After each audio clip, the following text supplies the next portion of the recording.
서양 철학을 하면서 제일 마지막에 우리가 오늘 서양 철학 마지막이죠. 들레즈를 정한 이유는 이거 한번 읽어보죠. 이거 들레즈의 삶이요. 푸코, 미셀 푸코 알죠? 이 사람도 사실 다룰 가치가 충분히 있는 사람인데 역시 철학이다라는 입장에서 들레즈에 미치지 못하니까 제거당한 불쌍한 사람이에요. 미셀 푸코. 다룰 수도 있었어요. 21세기는 들레즈의 세기가 될 것이다라고 예언했던 적이 있다. 프랑스인 특유의 가장이 없는 것은 아니지만 도대체 무슨 이유로 푸코는 이렇게 이야기했던 것일까? 프랑스인들은 뻥이 심해요. 프랑스의 담론을 이해하는데 가장 중요한 건 과도한 과장법. 그렇게까지 묘사할 필요 없는 것을 그렇게 복잡하게 묘사하는 놀라운 능력이 있는 게 고등학교 때 너무나 많은 인문교육을 배워가지고 웬만한 거 가지고 사람들이 교양 있다라고 책을 안 읽어요. 미셀 푸코의 말과 사물이 바캉스 시절에 프랑스의 베스트셀러였거든요. 짜증나지 않아요? 그런 프랑스인데 그러다 보니 그거보다 더 뭔가가 있어야 돼요. 뭔가 있는 척을 해야 돼요. 프랑스는 가장돼요, 문체가. 프랑스 책이 과장된 거 싫은 사람은 독일 철학 공부하세요. 쿨해요. 마음 하나 가지고 한 책 한 800페이지 쫙 써요. 집중도를 가지고. 쭉 읽으면. 칸트 안 읽어보셨죠? 여러분들 칸트를 안 읽어봐서 칸트가 힘들다고 그러는 건데 칸트 읽어보세요. 쉬워요. 의외로. 시간이 많이 걸려서 그렇지. 길 잃어버릴 염려 전혀 없어요. 목차 딱 복사 하나 딱 해놓고 자기가 어느 섹션의 순수이성 비판을 읽는지만 정확하게 하면 여러분이 글을 읽다가 그 길을 잃어버리는 거예요. 그런데 프랑스 철학책은 이래요. 저기로 가야 되잖아요? 막 가다가 이러는 거죠. 저기 오마이뉴스 글자 있고 파란색 예쁘지 않아요? 해가지고 몇 챕터가 지나가요. 몇 패러그래프가. 그러더니 갑자기 각설하고 이쪽으로 또 가요. 그러니까 나중에 헷갈려요. 이렇게 걷어놓으면은 얘기하려는 건 뻔해요. 그러니까 프랑스 전통은 고등학교 아이들의 수준이 우리 그 대학교, 문과대 공부 열심히 한 석사 정도 수준에 이해는 했는지는 모르지만 정보량은 그 정도 되는 거예요. 미셀 푸코의 말과 삶은 만만치 않아요. 지금도 여러분들 읽어도 바캉스에서 못 읽어요, 그 책. 절대. 바캉스에서 읽으려면 아이패드나 갤럭시 탭을 가지고 가가지고 사전을 하나 까시고 철학사전을 문학사전서부터 깔아가지고 검색하면서 봐야 돼요. 막 모르는 어휘들 막 난무하거든요. 어쨌든지 간에 이 푸코가 들레즈에 대해서 이렇게 얘기했어요. 왜 이렇게 얘기했을까? 결정적인 건 들레즈가 푸코에 대한 책을 써줬다라는 거. 이런 거죠, 서로 좋은 사이다, 이런 건데. 푸코가 너무 좋았거든요. 잘 보세요. 스피노자를 쓰셨으며, 칸트를 쓰셨고, 의미의 논리에서 스토아파를 다루셨던, 베르그송을 다루셨던 그분께서 죽기 얼마 전에, 푸코에 대한 글을 썼어요. 제목도 그냥, 니체와 철학도 아니에요. 그냥 제목이 푸코. 너무 좋죠? 친구이기도 하고. 그러니 이렇게 얘기해야 되죠. 자기 책을 쓴 사람인데 21세기는 들레즈의 세기가 돼야 들레즈가 쓴 자기 푸코라는 책도 21세기에 익히니까 잘 썼어요. 그 푸코라는 책도.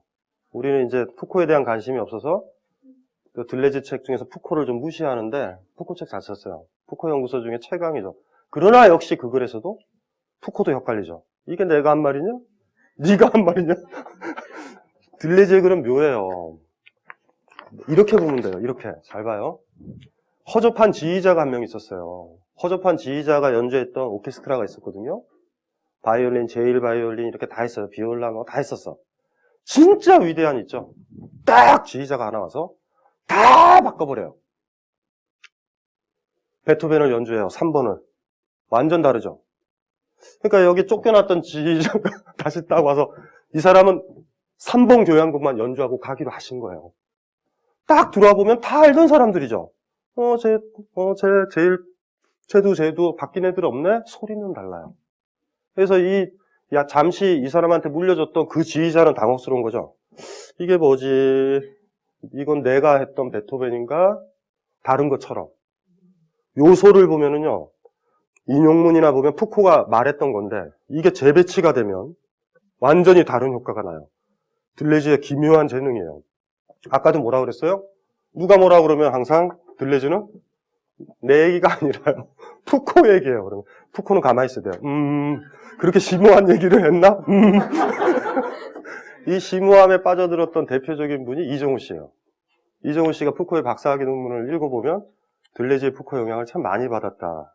푸코는 사실 쉬운데 굉장히 난해하게 만들어버리셨어요, 사실은. 달라요, 다. 모든 분류들은요, 격리시키는 것처럼 여러분들을 우리 살아가는 인간들끼리 유대 못하게 만드는 담론들이거든요. 중심주의는 그렇게 작동한다고요. 그러니 제가 여기도 글에도 썼지만 30년대, 40년대 들레즈가 느꼈던 건 30년대 세계 경제공황의 월가의 붕괴. 자본이 우리를 구원하지 않아요. 자본이란 중심은. 40년대는 나치가 지배해요. 프랑스 파리를. 들레즈 고등학교 때요. 프랑스 파리에는 버섯구름 알죠? 방공포화. 비행기 쏘는 거. 이렇게 뻥뻥 터지는 거. 그거 봤어요. BC 정권을 봤던 애요. 들레즈는. 권력이나 자본의 입장에서 중심주의가 뭔지를 몸으로 느꼈던 친구예요. 프랑스 철학이요. 데리다가 막 문학적인 거 쓴다고 그래서 여러분들이 프랑스 철학을 우습게 보는데 프랑스 철학의 자랑은 뭔지 아세요? 일체의 중심이라고 했던 것들이 얼마만큼 인간을 초토화시키는지를 뼈저리게 봤던 사람이에요. 프랑스 철학은 정치 철학적으로 읽어야 돼요. 다. 인문주의적으로. 우리가 저기 첫 주서부터 강의했던 그 전통 있죠? 우리가 인간이 어떻게 인문주의적으로 쓰느냐. 그 자리에 딱 둬야 돼요. 들레즈 자신도 그랬잖아요. 왜 스피노자를 다뤘겠어요? 왜 니체를 다뤘겠어? 왜 그 많은 책들을 써가지고 이거 옹호하는 거예요. 차이와 반복이 뭐라고요? 현지씨 잡아내는 포착하는 게임이에요. 현지씨. 여자임, 한국인, 생각함 이런 추상적인 거 잡는 거 아니고. 굉장히 힘들어요. 읽기도 힘드실 거예요. 동기는 뭔지 아시겠죠? 20세기 프랑스 철학은 그렇게 출발해요. 모든 중심주의. 한 인간을 보는 데 있어서 부적절한 것. 애정이 없을 때만 보이는 것. 안경 낀 사람과 안경 안 낀 사람 이렇게 분류되거나 이해되시죠? 한국인 아닌 사람, 남자, 여자 분류되는 거. 그 사람을 알아가면 처음에 남자와 여자가 딱 만나면 여자네 남자밖에 없잖아요. 그러니까 섹스에 대한 욕망이 얼마나 표면적인지 아시겠죠? 그쵸? 그래서 나이 든 부부들이 우리는 성관계를 안아서 사랑하지 않는다라고 얘기하는 그 사람들처럼 허접한 사랑을 했던 사람도 없을 거예요. 왜냐하면 두 사람 다 섹스라는 목적에서 결혼을 한 것만 얘기한 거예요. 어찌 가치 있음이라는 걸. 그걸 베팅한 사람은 그걸로 피해를 받는 거죠, 뭐. 나머지는 아무것도 몰라요. 예쁘다? 못생겼다. 예쁘다만 가지고 가도 문제죠. 저 여자는 S라인이다? S라인 붕괴되면 어떡할 거야. 굉장히 협소한 가치들이에요. 그걸 강요하고 강제하다 보면 다이어트 들어가고 막 5만 가지 문제가 벌어지죠. 그러니까 그런 많은 문제들이 일상생활에서도 뭐뭐 중심주의가 있죠. 외모 중심주의 뭐 이런 중심주의 있죠. 그것들이 다 부서진 사람만이 한 인간이 보여요. 뭐 현지 씨가 뚱뚱하다면은 다른 사람에 비해 현저히 땅을 많이 차지하고 있는 걸로 보인다. 뭐 이런 거 하나 있을 수 있죠. 그게 다는 아니에요. 여러분들이 얼마나 무슨 주의에 지배되어 있는지 아시겠죠? 그러니까 인문주의자들은요, 뭐뭐뭐 주의를 제거를 해서 한 인간한테 가야 되고, 여러분들 머릿속에 넣어둬야 될 걸, 누굴 애정을 가지고 보게 되면, 서울역의 노숙자, 더럽다, 노숙자, 이렇게 보지 마세요. 노숙자랑 단언컨대 30분만 얘기해서 왜 노숙자가 됐는지만 얘기해 보면, 노숙자들은 서울역에서 시끄럽다는 얘기를 할 수 없어요. 이렇게 쉽게. 그 감수성의 차이는 굉장히 커요. 어떤 사람을 진짜로 알아나가게 되면 그 사람한테 거의 모든 게 다 들어있다는 걸 알기 때문에 요 주의 하나 가지고 통제를 못한다는 걸 알죠. 그러니까 들레즈가 위대했던 건 이 복잡했던 우리는 지금 감수성으로 금방 아시겠죠. 인문주의적 전통을. 이거를 형이상학적인 체계로 정당화를 하신 거예요. 그냥 쫙쫙쫙쫙쫙. 푸코가 다음 세기가 들레즈의 세기일 거다라고 얘기했던 거 그런 측면이에요. 희망이죠. 그럴까? 그럴까요, 우리는? 우리는 뭐뭐 중심주의에서 벗어났나요? 인문주의가 뭔지 아시겠죠? 그 중심주의에서 벗어나는 거. 앞으로 현지 씨를 보면 여자이면서 여자로 보여요, 처음엔. 하나씩 애정을 가지며 하나하나 다 알아가요. 저 가난한 것들, 공부도 못했던 것들, 공부도 못하니 저렇게 폭주나 하고 있지 라고 보지 말고 5분만 얘기를 해봐요. 그렇게 쉽게 감옥에 다 넣어야 돼, 소년원에 넣어야 되라는 얘기가 그렇게 쉽게 안 나올 거고, 여러분들이 싫어하는 그 특징 중에 하나는 그 아이의 본성에 해당하기보다 사회의 피해의식에 의해 만들어졌다는 의식도 가질 수 있고, 이해되죠? 좌우지간 사랑이에요. 타인에 대한 사랑이 없으면 중심주의에서 못 벗어나요. 거꾸로 중심주의를 가지고 있는 사람은 절대 타인을 사랑하지 못해요. 민족주의를 가지고 있는 사람이 일본 사람들 피해를 받았을 때, 지진에 고통스러웠을 때 못 도와줘요. 나중에 봅시다. 그게 누구한테 도움이 되는 거였는지. 우리는 그 문제에 항상 빠져있죠. 그러니까 들레즈라는 사람이 우리가 이제 마지막 다루는 사람이지만 들레즈의 정신을 아셔야 되고, 들레즈를 통해서 모든 중심주의의 철학적 기초가 다 붕괴됐다라고 보시면 돼요. 이해되시죠? 다 붕괴됐어요. 차이와 반복은 그런 책인데 굳이 차이와 반복을 읽지 않아도 돼요. 제가 지금 잠깐 얘기했던 요 감각 있죠? 요 감각만 가지고 있으면 여러분들은 들레즈와 친구고, 니체와 친구고, 스피노자와의 친구예요. 막스와 친구고. 이게 인문주의거든요. 5번 보세요. 5번 넘버링에 프루스트와 기호드를 제가 이렇게 발췌를 한 건데, 그 밑에 인용부호 있는 것만 볼게요. 잘 보여요? 잘 보세요. 우리는 오로지 예수를 통해서만 우리 자신으로부터 벗어날 수 있다.